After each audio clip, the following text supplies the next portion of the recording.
thank you, Anna, for the invitation. That's very kind of you, and I'll try to talk about my project, our project, because there's a lot of people involved in it in the 15 minutes I've been allotted.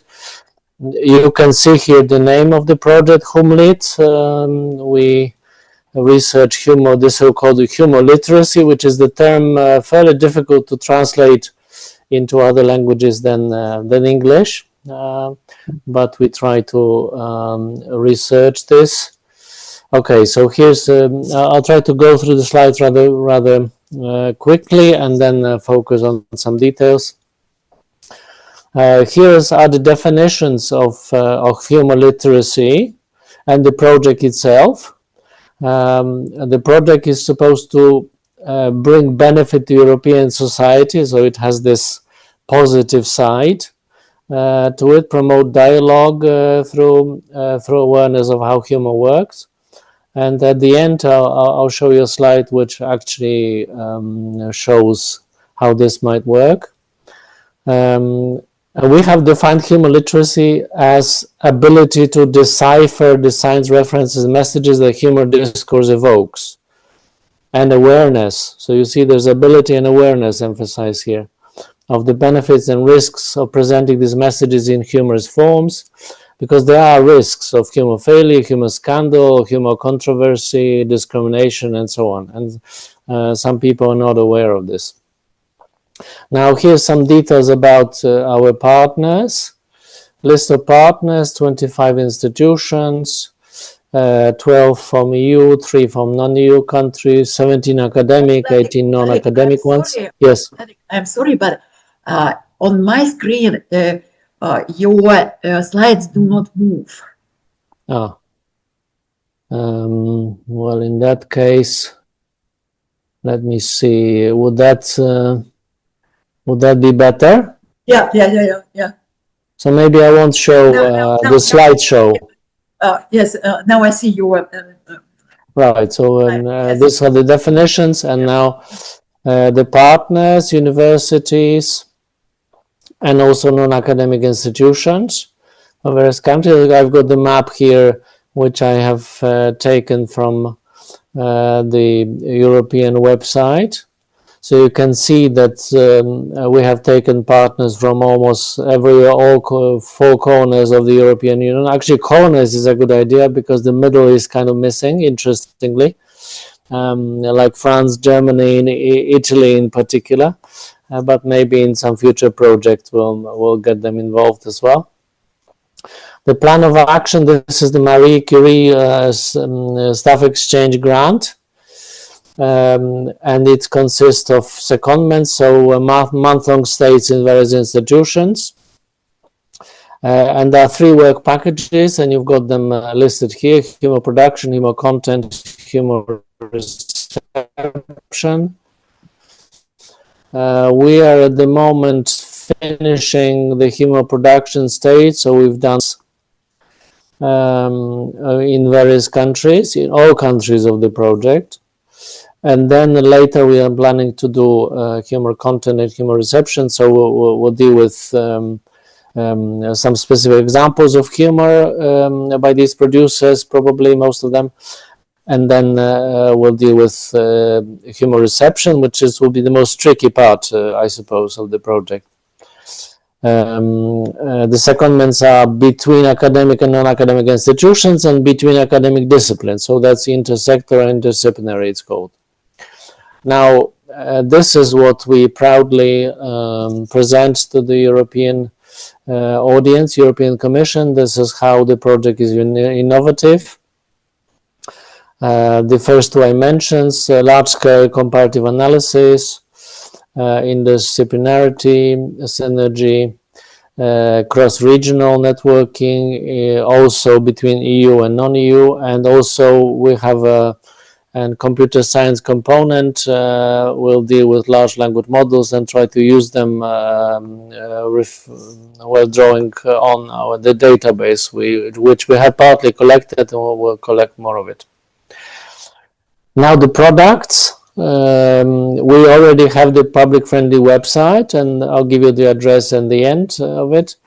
We're also planning the exhibitions in cooperation with humor museums, one in Estonia, Poland, and Bulgaria, particularly the 3 museums. Maybe also the one in Denmark, but this is not very clear yet. We are crucially planning to produce course syllabi in all partner languages that actually deal with humor literacy, course and lesson syllabi, because they don't have to be the full courses. We are planning to record podcasts, have open access articles on humor literacy in these 3 areas, and also do public lectures and roundtable discussions. Now,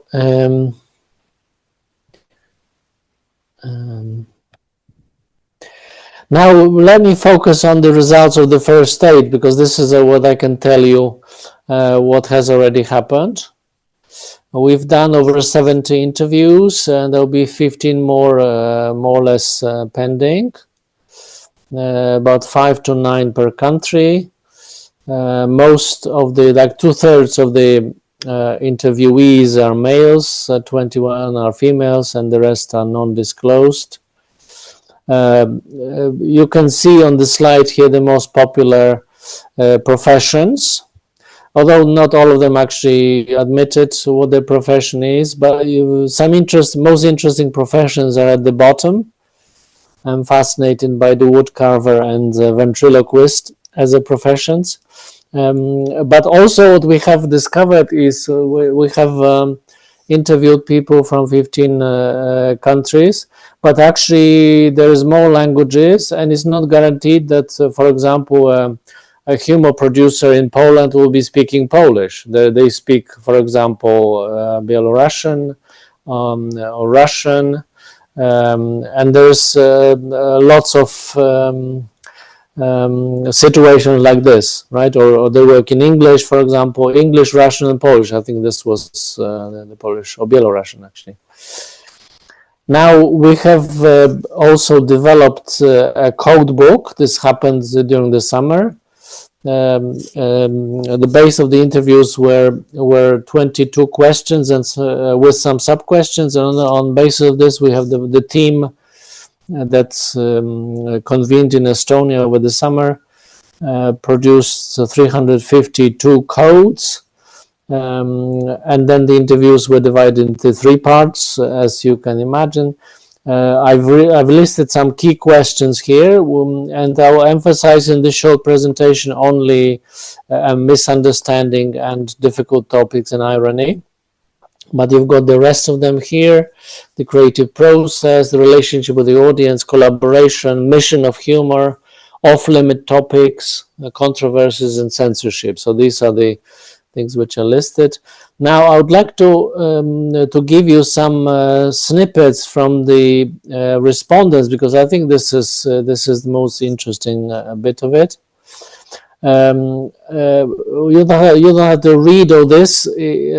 I marked things which are interesting. Lots of the respondents actually, and I marked their nationality here, indicated that there are problems with too literal or too ironic, with misunderstanding. Some audiences take messages as too literal or too ironic.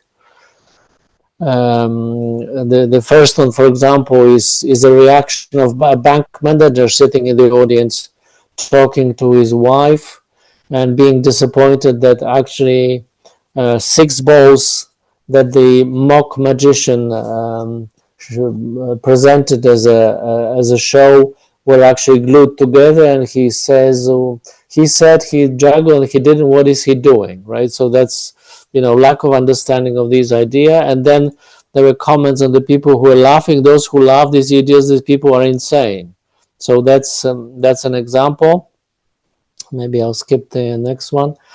Now this is an interesting example. Here we've got the Romanian and Bulgarian respondents, and then they comment on people actually not paying attention or paying attention to what they want to pay attention to. So if they have some strong feelings about the subject, that their humor response is blocked. So, for example, in the first example, the respondents said that a member of the audience tried to understand that he was very tense and he didn't show any reactions, but then in the end that he understood. And then the Bulgarian respondent said that that some very strong national pride prevented the Bulgarian member of the audience to enjoy the humor. Now, this with the Polish response, the story of the preschool for beautiful children, it's really a wonderful story. There was like a little joke that that the colleague of the respondent played. He published the information that that they actually accepting submissions to a preschool for beautiful children, and they must be good looking. And he also commented, just to provoke a bit more, it's usually the parents of ugly kids who comment this way and are negative. And there's been the whole uproar that people didn't get it, and they demanded that the mayor of Warsaw shut down the preschool for beautiful children. So, and the North Macedonian respondent, for example, dealt with the problem that the audience didn't understand that the characters he was talking about were fictional, that he didn't actually support psychopathy, but he talked about fiction and then the imagination. So red flags are quite typical when, for example, some people, when the rape is mentioned in a comic show, that people stop listening and switch off. Some established opinion cloud the mind. Like this is also a nice example. One of the respondents, the Polish journalist, drew a portrait of herself with the text, "I carefully separate the important things from crap, and then the hormones make a cocktail out of it." And she wanted to make some light-hearted point. And then some guy on Facebook years ago posted the graphic with the text, "And this is precisely why I believe women shouldn't work." So, you know, he must have had the opinion on this subject that this is the case. And then another example, which also quote about women actually buying a big car because, as opposed to what she was claiming her humorous message, which was humorous, and then the woman character said, "I'd like to ride a bike or a small economic car, but my friends might think I'm poor." And the women actually bought and started buying the car. So she was deeply disappointed with this. And then another respondent points out to the fact that life is fast nowadays. People don't really stop and analyze ironic messages or word plays. So that makes it difficult. There are some universal topics that they try to use. For example, you have 1 minute. Yes, I'm finishing. Just examples of jokes about the soups. If you hit your finger on the sofa, you know, everybody understands. Not talking about the bullfighters or politicians. And jokes should be clear, like in a Yaranga. So a person far away in the far north, dwelling for people who live in far north, if they understand it, that's best. Okay, so now in conclusions, humor literacy is the question of context. But we have recently been thinking about the imagined community. Humor producers imagine their audience. They see the audience indirectly, sort of think what they are, and I try to adjust to performance. Sometimes it works, sometimes it doesn't. They avoid certain topics, for example, gender. They pretend to themselves and others they do not censor themselves. These are the other ideas that I didn't have time to talk about. And the audience may recognize or may not recognize their intentions, and they are sometimes blocked by their convictions. And then the audience needs time, which sometimes they don't nowadays. So here's this last example. Actually, one of the Bulgarian respondent talked about an exhibition she had in Kiev once, and there was talk about some Chavdars cartoons, and that's a Tatar community. And then actually the respondent, who was a cartoonist, showed people around the exhibition, and they were delighted. They actually started understanding the cartoon. So I've actually highlighted the words they lit up when they understood the cartoon. So this is the aim of our project, right? We want people to understand humor from other places. So this is our HUMLIT website, and I invite you to look for it. You can use this address, or you can just type in Humour in Europe, Humour spelled in the British way, Humour and Europe, and possibly Jagiellonian University, and you will find the project. Right. Thank you very much. Thank you. I would like to ask my students your questions, and if you have any question, you can come here. Please, Dennis, come here so that they can see that it's not only me here, but we have students. Yes, please. Good afternoon, sir. It's nice to meet you. Hello. I'm Dennis, and my question is, in what ways can we incorporate humor into our English classes as teachers? Well, this is a very good question. This is what we're planning to do, right? We're planning to develop some short course and class syllabi, right? So that people can use, for example, look at examples of humor, particularly from a different culture, and see how it works. There's a website where we started doing this. This is called HumourinPublic.eu. You can look it up. And then there are simple explanations of 25 cases from different countries and different cultures. And we answer very simple questions. Most of them are visual. So the question is, what do we see? Because when we look at the cartoon, we sometimes don't know what to look at, what to pay attention to, right? What do we see? What social or cultural or public issue is behind this? Second. And third, how does humor work in this? So three basic questions.